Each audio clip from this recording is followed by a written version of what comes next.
आज हम पढ़ेंगे रिफ्रैक्टिव इंडेक्स के बारे में।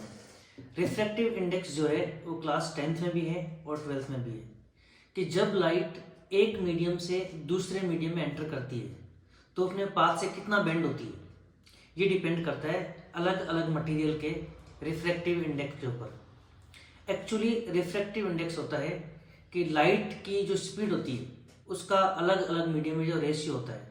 मान लो लाइट पानी से ग्लास में, मतलब वाटर से ग्लास में अगर एंटर कर रही है तो वाटर में लाइट की स्पीड कितनी थी और ग्लास में लाइट की स्पीड कितनी है, उसका जो रेशियो है उसको अपन बोलते हैं रिफ्रैक्टिव इंडेक्स। जैसे जनरली अपन बात करते हैं कि जैसे ग्लास का रिफ्रैक्टिव इंडेक्स कितना होता है, तो जब अपन सिर्फ एक मीडियम की बात कर रहे होते हैं तब अपन दूसरा मीडियम जो है वो वैक्यूम कंसिडर करते हैं कि जब लाइट वैक्यूम से ग्लास में आया तो कितना बेंड हुआ, और जब लाइट वैक्यूम से पानी में आया तो कितना बेंड हुआ, तो वो पानी का रिफ्रैक्टिव इंडेक्स।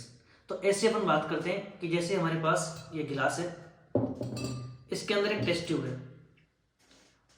जैसे मैंने इस गिलास को पानी से भर दिया,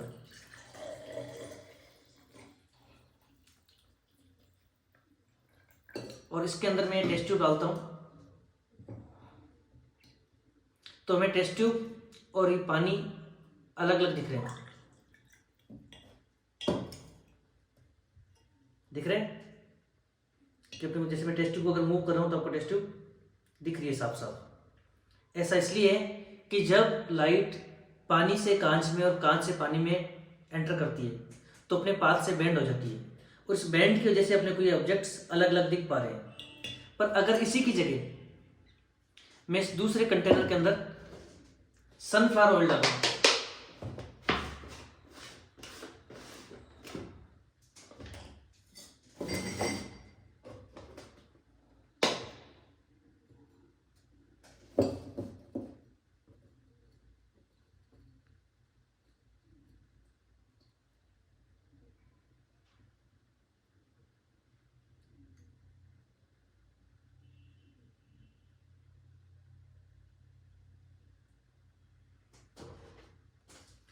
इस गिलास में आपको टेस्ट ट्यूब दिख रही है पर इस गिलास के अंदर आपको टेस्ट ट्यूब नहीं दिख रही। ऐसा क्यों होता है? क्योंकि सनफ्लावर ऑयल और कांच का रिफ्रैक्टिव इंडेक्स सेम होता है कि जब लाइट सनफ्लावर ऑयल से कांच में आती है या कांच से सनफ्लावर ऑयल में जाती है तो अपने पाथ से बेंड नहीं होती। इसके अंदर तो कोई है, पर मैं इसको अगर मूव भी कराता हूँ तो आपको अंदर पता नहीं चलेगा कि अंदर इसके अंदर टेस्ट ट्यूब है।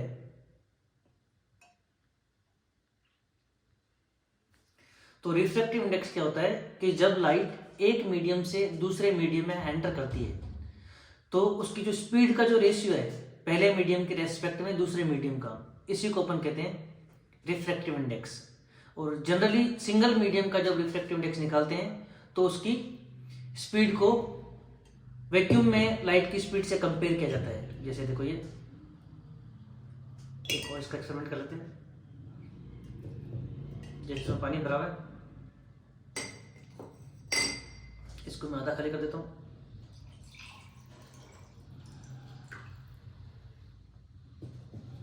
ठीक है, इसके अंदर अगर मैं ऑयल डालूं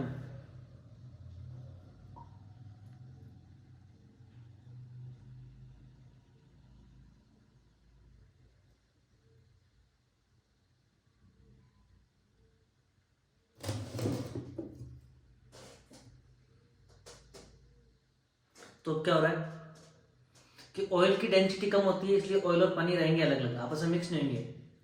पर जैसे इस टेस्ट ट्यूब के अंदर ऑयल भरा हुआ है, इसको मैं इसके अंदर डालूंगा तो जैसे जब तक ये ऑयल में आपको दिखेगी नहीं, पर जैसे ही पानी में जाएगी आपको उसका कलर दिखने लग जाएगा।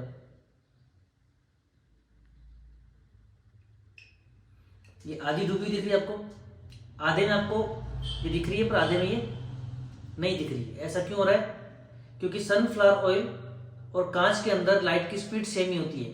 जब स्पीड चेंज नहीं होती लाइट की एक मीडियम से दूसरे मीडियम में जाने पर तो वो अपने पाथ से बेंड नहीं होती, और बेंड नहीं होगी तो आपको वो अलग अलग नहीं दिखेंगे। दिख रहा है आपको? हाफ टेस्ट ट्यूब दिख रही है पर आधी टेस्ट ट्यूब नीचे से गायब हो रखी है ऊपर से। ऐसा इसलिए हो रहा है क्योंकि सनफ्लावर ऑयल और कांच का रिफ्लेक्टिव इंडेक्स सेम होता है। ये काफी सिंपल टॉपिक है, सिर्फ लाइट की स्पीड का रेशियो निकालना होता है दो अलग अलग मीडियम में, और जब एक ही मीडियम दिया होता है तो दूसरा मीडियम अपन दूसरे मीडियम की जगह वैक्यूम यूज करते हैं। मतलब जैसे कांच का रिफ्रैक्टिव इंडेक्स निकालना है तो speed of light in vacuum upon speed of light in glass. अगर वाटर का निकालना है तो speed of light in vacuum upon speed of light in water. पर अगर दो मीडियम दे दें कि जब लाइट वाटर से ग्लास में जाए तो पहला मीडियम कौन सा था कि वाटर से ग्लास में एंटर हो रही है, तो speed of light in water upon speed of light in glass, ये होता है ग्लास का refractive index with respect to water. ऐसे अगर आपको ग्लास का एयर के रेस्पेक्ट में पूछे या डायमंड का निकालना हो अलग अलग मीडियम के रेस्पेक्ट में, तो जिस मीडियम से लाइट दूसरे मीडियम में जा रही है तो पहले ऊपर उसकी स्पीड मतलब उस मीडियम में लाइट की स्पीड अपॉन दूसरे मीडियम में लाइट की स्पीड को रखते हैं अपन।